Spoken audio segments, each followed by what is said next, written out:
ঘন্টার আগেই, প্রায় 23 ঘন্টার মাথায় আমি আজকে শোকজের জবাব দিয়েছি। হুমায়ুন কবির এত তাড়াহুড়ো করে শোকজের কেন জবাব দিল?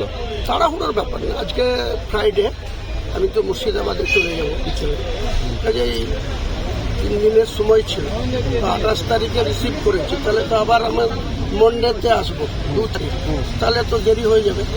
কাজে আমি কালকে চিঠি দেখি, কালকেই রেডি করে নিয়েছি। 1 পাতার শোকজ লেটার ছিল, 3 পাতার জবাব দিয়ে। বারবার কেন হুমায়ুন কবির? কেন আপনাকে কি টার্গেট করা হচ্ছে মনে হচ্ছে? এই ব্যাপারে আমি কিছু বলবো না, যেহেতু আমাদের সম্মানীয় নেত্রী আমাকে কালকে বলেছেন যে শোকজের উত্তরটিকে আমি দিয়ে দিলাম।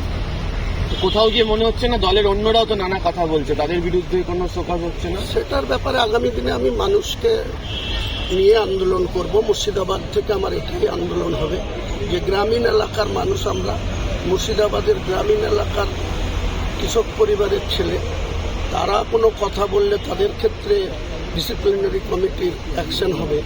আর যারা বিশেষ করে ভবানীপুর কেন্দ্রের এলাকায় বসবাস করে, কলকাতা কেন্দ্রিক যারা থাকে, তাদের ক্ষেত্রে নিয়মে হবে। এর বিচারের ভার আম জনতার কাছে নিয়ে যাবো। নিশ্চয় আছেন তাকে, কল্যাণ বন্দ্যোপাধ্যায় নিশ্চয়ই তার মধ্যে পড়েন। কল্যাণ বন্দ্যোপাধ্যায় ভট্টাচার্যকে যেভাবে গত কয়েকদিন আগে আর তাকে নিয়ে প্রশ্ন করেছে যে কার হাত আছে, কার মদত আছে তৃণাঙ্কুর ভট্টাচার্যের উপরে, তো সেটাও ক্লিয়ার হওয়ার দরকার। তো কারণ তিনি সেটা বলে কেন পার পাবে, তিনাকে কেন শোকজের আওতায় আসবে না? আমি ডিসিপ্লিনারি কমিটির কাছে এই প্রশ্নই তো রাখছি। আপনি যে দলে থাকেন সেই দলের ভিত্তি গ্রামীণের ওপরে, আপনার দলের ভিত্তি গ্রামীণের ওপরে, কোথাও গিয়ে মনে হচ্ছে গ্রামের বিধায়করা টার্গেটেড? গ্রামের বিধায়করা অনেক ক্ষেত্রে অবহেলিত, আমি একটু বলি।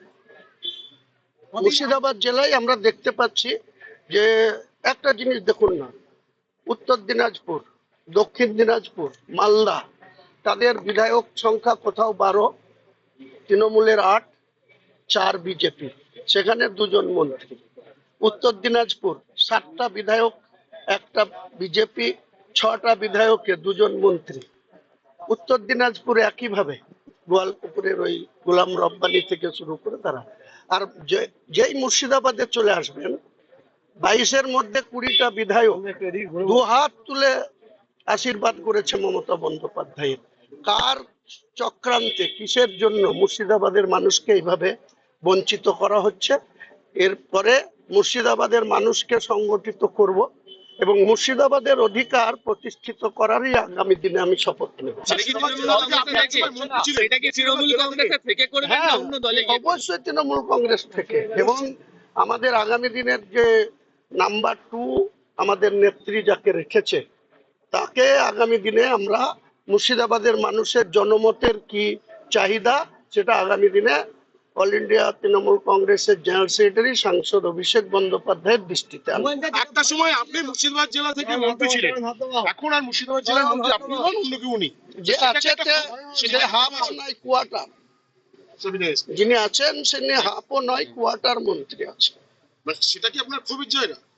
আমার ক্ষোভের ব্যাপার নাই, মুর্শিদাবাদের মানুষকে বঞ্চিত করা হচ্ছে। 20 মধ্যে কোয়ার্টার, আর কেউ 6-এর মধ্যে 2, কেউ 7-এর মধ্যে 2, কেউ 12-এর মধ্যে 8 টিএমসি মেম্বার, সেখানেও 2। তাহলে এই দ্বিচাচারিতা কেন হচ্ছে মুর্শিদাবাদের মানুষের সঙ্গে? আগামী দিনে মুর্শিদাবাদের মানুষকে নিয়ে তৃণমূলেই থাকবো, তৃণমূলেরই সর্বোচ্চ নেত্রীর কাছে এই ডিমান্ড করব এবং নাম্বার 2 কে ডিমান্ড করব। এক পাতার নোটিশের ক্ষেত্রে 3 পাতার জবাব আপনি দিলেন, কি উল্লেখ করছেন তাতে? কি ঘটেছে, কি ঘটেছে, কেন আমাকে মুখ খুলতে হয়েছে, এর আগে সর্বোচ্চ নেতৃত্বের দৃষ্টিতে এনেও তার কোনো সঠিক মূল্যায়ন হয়নি বা বিচার পাওয়া যায়নি, সেসব উল্লেখ করে স্মরণ করিয়ে দিচ্ছে।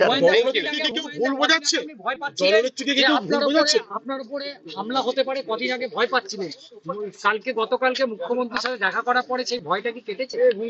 আমি ভয় পাই না ভাই, আগেও বলেছি, আবার বলছি, বারবার একই কথা আমার মুখে বলেন না। আমি ঈশ্বরে বিশ্বাসী, আল্লাহ বিশ্বাসী। আক্রান্ত হতে পারেন, এই একটা সেটা দেখা যাবে যখন আক্রান্ত হব। আমরা ল্যাংটা না, আমরা খালি হাতে ঘুরি না, আমরাও আমাদের লোকজন নিয়ে ঘুরি, আমাদেরকে অ্যাটাক করতে গেলে সে বেঁচে ফিরবে কিনা সেটা তাকে ভাবতে হবে। দলের দিক থেকে কেউ ভুল বোঝাচ্ছে? না, আমি এসব ব্যাপার নিয়ে কিছু বলবো না। ঠিক আছে, থ্যাংক ইউ। বলছি আমি একটা